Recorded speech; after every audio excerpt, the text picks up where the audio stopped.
I'm concerned about the way the European Union is increasingly operating like a free market across Europe, tearing up the social chapter, damaging working class and workers' interests across Europe. It's a fact that the European Communities Act 1972 and subsequent judgments make clear that EU law, as decided by the process of qualified majority voting, in which we have no veto, and interpreted by the ECJ, that trumps the decisions of and the laws passed by democratically elected politicians here in Britain. And what's more, the European Court now has the perfect legal excuse to grab more power with the Charter of Fundamental Rights, which goes even further than the older post-war European Convention on Human Rights. Now, of course, we were promised that we had a cast-iron opt-out on this. The Blair government originally said that the Charter would have all the force and law of the Beano, in which case Dennis the Menace must be the single most powerful figure in European jurisprudence, because the ECJ has now informed us that our opt-out was worthless, and it started making judgments applying the Charter to UK law. The ECJ can now control how all member states apply the crucial 1951 UN Convention on Asylum and Refugees, because the Charter incorporates it in EU law. So Britain's lost control of a vital area of power, and the European Court can increasingly decide how our policy must work.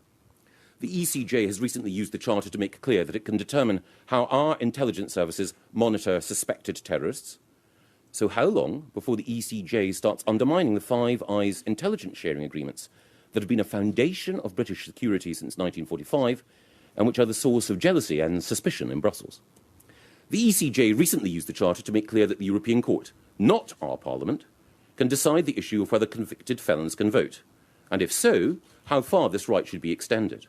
And the ECJ used the Charter to tell us that the European Court will decide whether we can deport Abu Hamza's daughter-in-law. It's even used the Charter to increase the price of insurance for women. How long before the ECJ uses other provisions in the Charter to erode even more of our independence? How far will the European Court go? We know that it does not see itself bound by anything other than a drive to deepen integration. It's consistently ignored and overruled any body which stands in its way. Even decisions which have been made and agreed by every EU state have been overturned if the court thinks that they impede integration. The court's already rejected deals on human rights which the EU nations agreed at the time of the Lisbon Treaty, and it's also overridden the deal that the Danes did with the EU on citizenship after Maastricht in 1992. We know that it is entirely up to the European Court itself how to interpret the terms of our recent New Deal. There's no appeal, there's nothing we can do about its decisions, just as there was nothing that we could do when it sank our supposed opt-out from the Charter. But don't just take it from me. My friend, the former Attorney General and in-campaigner Dominic Grieve, said only last year, the European Court of Justice in Luxembourg has predatory qualities, which could be very inimical to some of our national practices.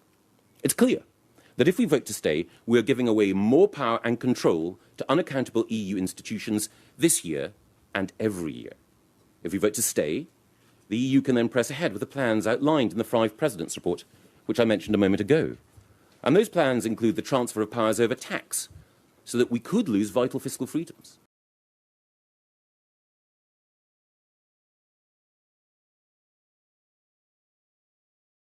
EU migrants should have a job offer before they come here.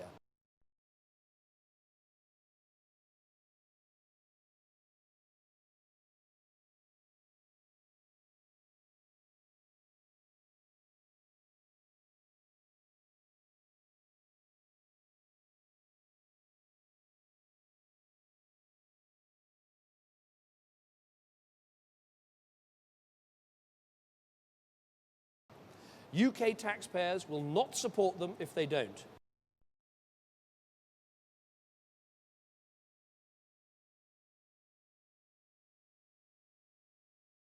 Alt Mehmet, these numbers aren't a flood, are they? 4,000. No, they're not. And Atul knows only too well that we were among the few people who said there wouldn't be a flood. We were not saying that there are millions of Romanians on the border waiting to jump on the first plane out to the UK. Nevertheless, what these figures today show is that they are perfectly consistent with what we were saying. If you add the sort of unemployed or the non-employed people to the 28,000, you're talking about 35,000 people or so. I'm talking about dependents, children, spouses. we said it would be between 30 and 70,000, balancing out at around 50,000 a year over the next 5 years. There's nothing that's in these figures today that discredits that. But there's nothing to prove your figure either yet, is there? Well, I mean, time will tell. We were told at the beginning in 2004, in the first few months, oh, my goodness, look, there aren't any Poles, there aren't any Lithuanians, sure, and the rest Well, coming. let's stick with Romanians. I mean, what are your projections based on?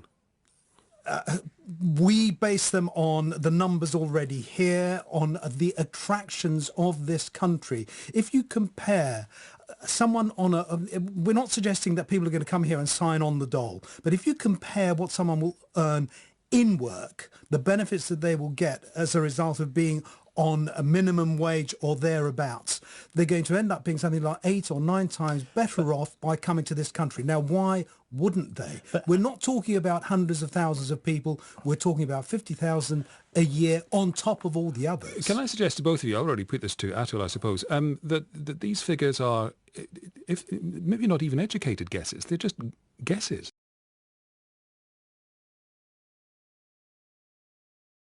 There is, of course, free movement of labour across the European Union, and that, of course, works both ways. There are 2 million British nationals living in other parts of the European Union.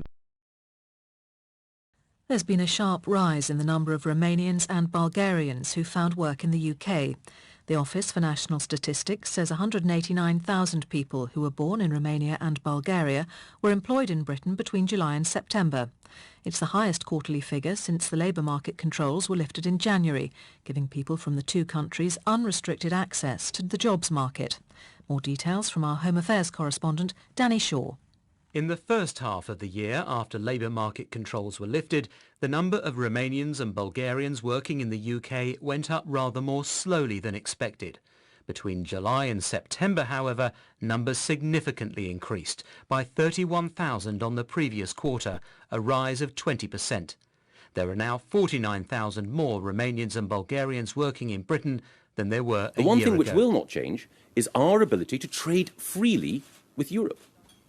The In campaign often argues that we would find it impossible to reach a trading agreement with EU nations after we vote leave. While there are, of course, some questions up for negotiation, which will occupy our highly skilled Foreign Office civil servants, resolving them fully and properly won't be any more complicated or onerous than the day-to-day work that they undertake now, navigating their way through EU recitals, trilogues and framework directives.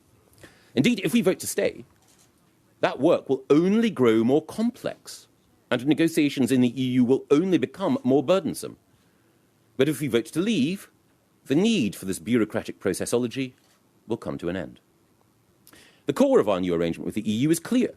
There is a free trade zone stretching from Iceland to Turkey that all European nations have access to, regardless of whether they are in or out of the Euro or EU. After we vote to leave, we'll remain in this zone. This suggestion that Bosnia, Serbia, Albania and the Ukraine would remain part of this free trade area and Britain would be on the outside with just Belarus is as credible as Jean-Claude Juncker joining UKIP.